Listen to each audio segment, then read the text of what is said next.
even more different was I'm more like an wanderer, you know, my এক মুস্তাফিজে ভারত ও অস্ট্রেলিয়ার ঘুম হারাম করে দিবে।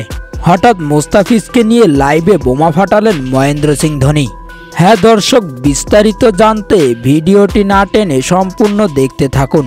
2024 টি-20 বিশ্বকাপে গ্রুপ পর্বে 3 ম্যাচ জিতে দীর্ঘ 17 বছর পর বিশ্বকাপের সুপার 8 পর্বে জায়গা করে নিয়েছে বাংলাদেশ দল। এবারের বিশ্বকাপে বাংলাদেশের ব্যাটাররা যে কতটা নড়বড়ে তা ইতিমধ্যে জেনে গিয়েছে ভক্ত সমর্থকরা। তবে বিশ্বকাপে ব্যাটাররা কিছু না করতে পারলেও বল হাতে বোলাররা ভক্তদের মন জয় করে নিয়েছে। এই তালিকায় উঠে এসেছে কাটার মাস্টার মুস্তাফিজুর রহমানের নাম। গ্রুপ পর্বের 4 ম্যাচে ছিল বল হাতে দুর্দান্ত। প্রতিপক্ষের ব্যাটারদের জন্য এক আতঙ্কের নাম ছিল মুস্তাফিজ। কিপ্টে বোলিং, সাথে ডট বল এবং উইকেট, যা এবারে বিশ্বকাপে ভক্তদের মন জয় করে নিয়েছে। মুস্তাফিজ ও অন্যান্য বোলারদের এই সাফল্যেই দীর্ঘ 17 বছর পর বিশ্বকাপের সুপার 8 পর্বে বাংলাদেশ দল।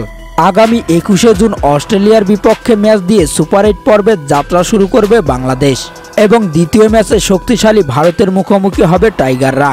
তাই তো এই ম্যাচের আগে মুস্তাফিজকে নিয়ে লাইভে এসে চালচল্যকর তথ্য দিলেন মহেন্দ্র সিং ধোনি। তিনি বলেন, মুস্তাফিজ বিশ্বখ্যাত বোলার, তার সোলোয়ার ও কাটারে পরাস্ত হয়েছে বিশ্বের সব বড় বড় ব্যাটাররা। এক মুস্তাফিজে অস্ট্রেলিয়া ও ভারতের ঘুম হারাম করে দিয়ে ম্যাচ জিতে নিবে। মুস্তাফিজকে নিয়ে এমনটাই বললেন ধোনি। তো দর্শক, মুস্তাফিজ কি পারবে সুপার 8 পর্বে তার নিজের সেরাটা দিতে? তা জানিয়ে দিন। এ ব্যাপারে আপনাদের গুরুত্বপূর্ণ মতামত ভিডিওর কমেন্ট বক্সে। ধন্যবাদ।